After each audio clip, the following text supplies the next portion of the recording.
안녕하세요. 매일 아침 하나님의 말씀으로 하루를 시작하는 체험교회 아침 묵상 시간입니다. 하나님의 은혜와 말씀이 우리 안에 충만해져서 하루를 멋지게 시작하는 아침이 되시길 바랍니다. 오늘은 마태복음 2장 1절에서 12절까지의 말씀을 함께 볼 텐데요. 말씀을 읽고 그리고 나누고 그리고 기도하는 시간 갖도록 하겠습니다. 마태복음 2장 2절에서 12절까지의 말씀입니다. 마태복음 2장 1절에서 12절까지의 말씀 함께 읽겠습니다. 헤롯 왕 때에 예수께서 유대 베들레헴에서 나심에 동방으로부터 박사들이 예루살렘에 이르러 말하되 유대인의 왕으로 나시니가 어디 계시냐? 우리가 동방에서 그의 별을 보고 그에게 경배하러 왔노라 하니 헤롯 왕과 온 예루살렘이 듣고 소동한지라. 왕이 모든 대제사장과 백성의 서기관들을 모아 그리스도가 어디에서 나겠느냐 물으니 이르되 유대 베들레헴이오니 이는 선지자로 이렇게 기록된 바 또 유대 땅 베들레헴아 너는 유대 고을 중에서 가장 작지 아니하도다. 내게서 한 다스리는 자가 나와서 내 백성 이스라엘의 목자가 되리라 하였음이니이다. 이에 헤롯이 가만히 박사들을 불러 별이 나타난 때를 자세히 묻고 베들레헴으로 보내며 이르되 가서 아기에 대하여 자세히 알아보고 찾거든 내게 고하여 나도 가서 그에게 경배하게 하라. 박사들이 왕의 말을 듣고 갈새 동방에서 보던 그 별이 문득 앞서 인도하여 가다가 아기 있는 곳 위에 머물러 서 있는지라. 그들이 별을 보고 매우 크게 기뻐하더라. 집에 들어가 아기와 그의 어머니 마리아가 함께 있는 것을 보고 엎드려 아기께 경배하고 보배합을 열어 황금과 유향과 모략을 예물로 드리니라. 그들은 꿈에 헤롯에게로 돌아가지 말라 지시함을 받아 다른 길로 고국에 돌아가니라. 아멘. 오늘 마태복음 2장 1절에서 12절의 이야기는 우리가 너무나도 잘 알고 있는 그 성탄절의 가장 큰 에피소드 중에 하나인 동방박사들의 이야기입니다. 우리가 알고 있는 동방박사들, 황금과 유향과 모략을 드렸던 어린 시절에 연극을 하면 반드시 한 번쯤은 해보게 되는 그런 역할들이기도 하고 성극이라고 하죠. 성극이기도 합니다. 너무나도 익숙한 오늘 이 이야기인데요. 이 이야기가 사실 오늘 아침에 하나님의 말씀으로 우리에게 다가왔을 때 사실 우리가 쉽게 간과하고 넘어가는 그러한 일들이 굉장히 많이 있습니다. 제가 아침 묵상 시간에 여러분들에게 성경 강해라든가 성경 주석을 하는 것은 아니고요. 하나님의 말씀을 듣고 이것이 오늘 아침에 어떤 의미로 내게 다가오는지를 찾고 발견할 수 있는 그런 시간을 만들어가고 싶어서 이 시간을 가져가는데 오늘 특별히 동방박사들의 이야기를 통해서 저와 여러분들이 오늘 우리에게 주시는 하나님의 말씀이 어떤 것인지를 함께 묵상하며 나갈 수 있었으면 좋겠습니다. 여러분들 이 시간 이 지나더라도 마태복음 2장 1절에서 12절의 말씀을 다시 읽어보시고 은혜가 되는 말씀을 묵상하는 그런 시간이 되기를 바라겠는데요. 오늘 특별히 말씀의 주인공, 오늘 이야기의 주인공이죠. 이야기의 주인공은 동방박사들에 관한 것입니다. 이 동방의 박사들이 학자들에 따르면 대부분 이 동방의 박사들은 당시에 동방을 가리키고 있었던 것은 페르시아라고 알려져 있고요. 그래서 아마도 페르시아에 별을 보고 따라온 것을 보아서는 점성술사였을 가능성이 아주 높습니다. 그 점성술이라고 하는 것은 이집트로부터 시작해서 그 고대 근동의 발달에 있었던 학문 중에 하나가 점성술이라고 하는 건데요. 특히 별자리를 보는 천문학이라고 알려질 수 있는 그러한 것들.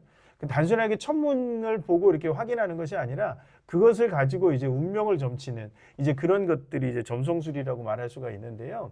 아무래도 중국보다는 이쪽이 훨씬 더 발달이 돼 있겠죠. 중세 이후의 동방은 중국을 가르치는 그런 용어로 사용이 되는 것을 볼 수가 있습니다. 그래서 아마 페르시아 쪽 지방에서 아주 오랜 기간 동안 별을 따라서 특별한 별을 보고 그 별을 따라와서 아마도 이 점성술사들이 보기에 이 별은 굉장히 좀 특별한 별이었던 것으로 알려져 있습니다. 어떤 사람들은 뭐 금성이었을 것이다 아니다 이게 아니라 이 사람들이 보는 관점에서 학문적인 관점에서 보면 아주 특별한 별이 움직이기 시작을 했고 그 별을 따라오기 시작했던 것으로 알려져 있습니다. 마태는 왜 이 이야기를 예수님의 탄생 이야기 가운데 아주 중요한 이야기로 이곳에 담아 놓았을까요?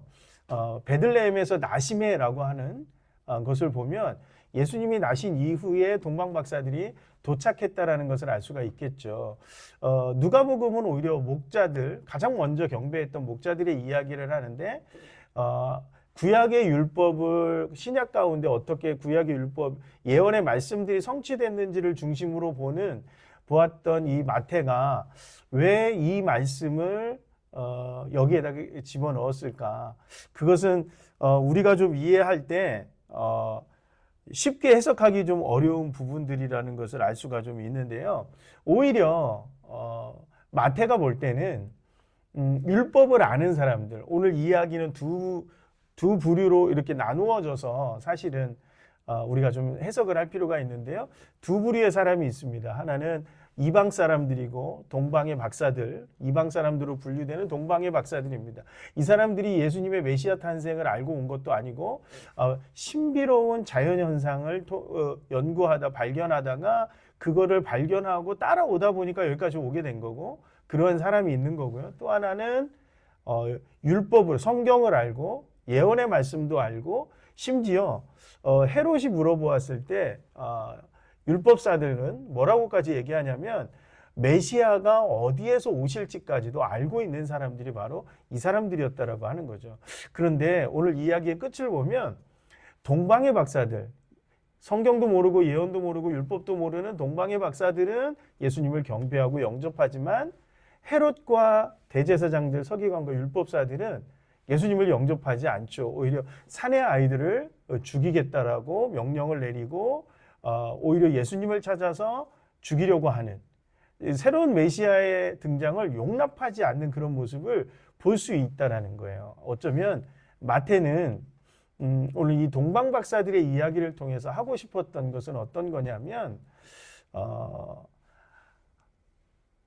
성경을 모르고 율법을 몰랐을지라도 자연현상을 따라왔을지라도 궁극적으로 어떤 게 중요하다고 보는 거예요? 예수님을 알아보고 예수님을 영접하고 예수님을 왕으로서 오늘 그 박사들이 예수님께 경배했던 것은 보배합을 열어서 황금과 유향과 모략을 드렸는데 그것은 가장 귀한 사람, 그러니까 왕에게 아련할 때 드리는 선물이거든요. 그러니까 그것을 드렸다라고 하는 것은 예수님이 어떤 존재인지를 영접하는 순간 발견했고 그를 경배했다라고 하는 거죠. 하나님이 원하시는 사람들은 어떤 사람이에요? 내가 성경을 많이 알고 성경의 지식으로 뛰어나고 성경을 해석을 잘 하고 있고 기도를 많이 하고 있고 찬양을 열심히 하고 있는 것이 중요한 것이 아니라 더 중요한 것은 그것을 모름에도 불구하고 예수님이 오셨을 때 예수님을 발견하고 오히려 예수님을 영접하고 예수님을 예배하고 경배할 줄 아는 사람을 하나님이 오늘 원하신다라고 하는 거예요. 그러한 사람들은 어떻게 되죠? 오히려 그 율법사들과 제사장들과 헤롯과 같은 사람들은 결국 하나님을 알아보지 못하게 되고 예수 그리스도의 구원의 영광에 들어가지 못하는 그런 사람들이 될 수밖에 없다라고 오늘 성경은 말하고 있다고 저는 생각합니다. 그런 의미에서 보면 우리가 성경을 알고 성경을 이해하는 것은 무척 중요하지만 우리가 알고 이해하는 것에서 멈추어 버리게 되면 우리는 예수님을 경배하지도 못하고 오히려 예수님의 오심과 가르침, 그 다음에 십자가와 부활이 믿어지지도 않고 이해되지도 않는 그런 모습들이 될 수도 있다라고 하는 것을 우리가 알아야 될 것 같습니다. 우리가 예수님께로 가지 않으면 하나님께서는 동방의 박사들을 통해서 가셨던 것처럼 우리가 예수님께 가지 않으면 우리가 아닌 또 다른 누군가를 마치 돌들로도 아브라함을 삼을 수 있다라고 말씀하셨던 예수님의 말씀처럼 그 누구로도 나를 대신에 채울 수 있다라고 하는 거죠. 하나님은 우리가 하나님을 선택하고 예수님을 영접하고 예수님을 경배하는, 내가 가지고 있는 것과는 상관없이 예수님을 알아보고 영접하고 경배하기를 원하신다고 저는 그렇게 믿습니다.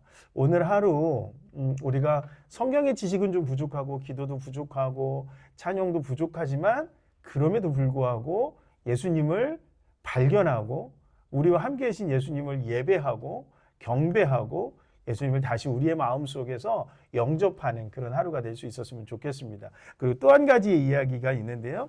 오늘 헤롯과 이야기가 끝났을 때 동방 박사들은 헤롯의 말을 들었어요. 그리고 헤롯이 이야기했던 것처럼 만약에 찾게 되면 헤롯에게 이야기해 주려고 그렇게 마음을 먹었다라는 거죠. 그런데 오늘 9절에 보면 뭐라고 말씀하고 있냐면, 박사들이 왕의 말을 듣고 갈새 동방에서 보던 그 별이 문득 앞서 인도하여 가다가 아기 위에 있는 곳에 머물러 서 있는지라, 이렇게 얘기하고 있습니다.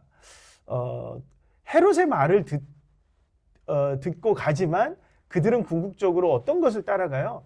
베들레헴이라고 하는 그 지명을 따라가는 것도 아니고 어디를 따라가는 것도 아니고 오히려 하나님이 그들에게 보여주신, 자신들에게 말씀해 주시고 보여주고 있는 별을 따라서 갔을 때 예수님을 만나더라는 거예요. 그러니까 우리가 예수님을 만나고 하나님을 만나는 곳은 어디죠? 하나님이 우리에게 보여주시는 곳. 아브라함이 하나님이 지시하는 곳을 따라갔을 때 가나안에 갈 수 있었던 것처럼 오늘 우리에게 들려주신 하나님의 말씀과 음성을 따라 가다 보면 하나님을 만나게 되고 하나님의 역사를 만나게 되는 것이죠. 그래서 이제는 누구를 따라가게 되어 있습니까? 하나님의 말씀을 따라가게 되죠. 그래서 12절에 보면 그들은 꿈에 헤롯에게로 돌아가지 말라 지시함을 받아 다른 길로 고국에 돌아가니라, 이렇게 말씀하고 있습니다. 하나님을 경배한, 예수 그리스도를 경배한 사람들은 어디를 따라가게 되어 있어요? 하나님의 말씀을 더 신뢰하고 하나님의 말씀을 따라서 더 가게 되어 있습니다. 여러분, 오늘 하루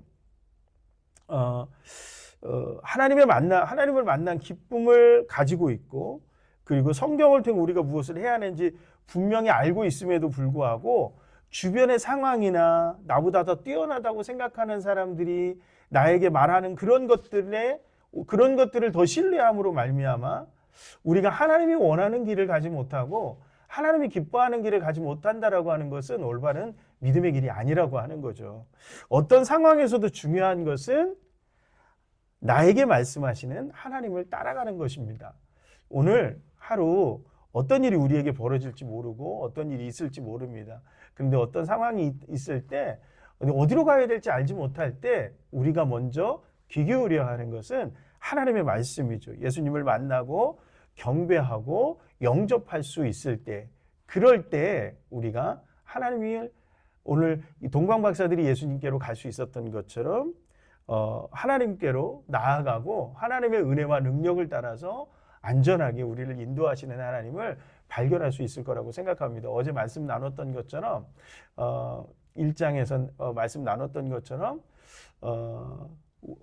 예수님이 우리에게 오시는 목적은 우리와 함께 하시기 위한 임마누엘의 하나님으로서 우리에게 오시는 분이시고 우리를 구원하시기 위해서 오시는 분이라고 하는 거죠. 그래서 여러분, 오늘 하루 우리에게 말씀하시는 하나님의 은혜를 기억하고 하나님께서 이끄시는 대로, 하나님이 원하시는 대로 도전하는 그런 하루가 될 수 있었으면 좋겠습니다. 그래서 자기 전에 기도하실 때 하나님 감사합니다. 오늘 하루도 나를 인도해 주셔서 감사합니다. 오늘 하루는 내가 하나님을 의지하고 하나님을 생각할 수 있고 기억할 수 있게 해주셔서 감사합니다. 그렇게 고백할 수 있는 그런 저와 여러분들이 될 수 있었으면 좋겠습니다. 한 가지 좀 기도의 제목을 내놓는데요.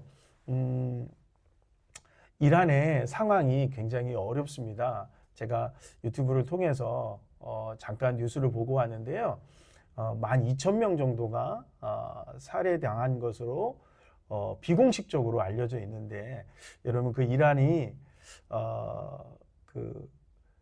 속히 평화를 되찾을 수 있는, 속히 자유를 얻을 수 있는 그런 자유의 땅으로 변화될 수 있기를 소망합니다.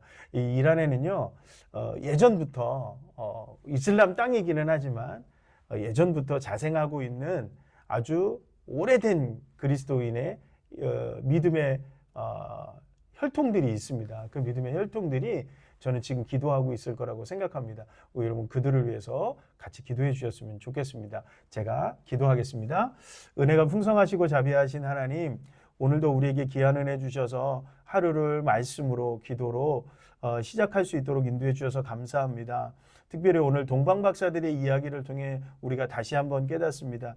우리가 알고 있었던 성경을 온전히 따르지 못할 때, 하나님의 말씀을 그것을 믿고 순종하지 못할 때 하나님 오히려 동방박사들을 통해 예수님을 발견하게 하시고 영접하게 하시고 경배하게 하시는 모습을 발견합니다. 하나님, 우리도 동방박사들처럼 하나님의 말씀을 따라, 하나님 보여주시는 그 신념을 따라 예수님께로 나아가는, 주님이 원하시는 대로 순종하며 나아갈 때 예수님을 영접할 수 있었던 것처럼 우리도 그런 모습으로 오늘 하루를 살아갈 수 있도록 인도하여 주시옵소서. 때때로 우리가 듣는, 내가 알고 있었던 지식을 따라가거나 나보다 더 수준이 높다고 생각하는 사람들의 이야기를 따라가는 것이 아니라 오늘 말씀 속에서 우리에게 들려주시는 하나님의 음성과 하나님의 인도하심과 하나님이 이끄시는 그대로 우리가 살아갈 수 있도록 주님 인도하여 주시옵소서. 그래서 오늘 하루를 하나님의 말씀에 도전하며